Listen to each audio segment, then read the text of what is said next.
ফজরের নামাজ না পড়ে তোমরা যারা ঘুমাও, আমারে মাফ কইরো, আমি তোমাকে একটা শক্ত কথা বলি বাপ, যাদের কপালে ফজরের নামাজের সেজদা নাই, তোমরা সব বাবারা ভাইরা রাস্তার কুত্তার লগে তোমারে মিলাইয়া দেখো, কুত্তার লগে তোমার কোনো পার্থক্য আছে কিনা। সোজা কথা, কুত্তার সাথে মিলাই দেখো, কুত্তার লগে, কুত্তার লগে।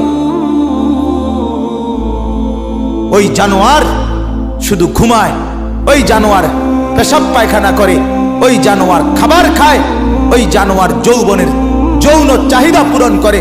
তুমি জানোয়ার একই রকম, ওই জানোয়ার সেজদা ছাড়া জাগলো, তুমি জানোয়ারও সেজদা ছাড়া জাগলা। যদি বিবেক থাকে, লজ্জা থাকে, যদি মার দুধ খেয়ে থাকো, যদি মুসলমানের বাচ্চা হয়ে থাকো, যদি ইমানের রক্ত থাকে, ইমানের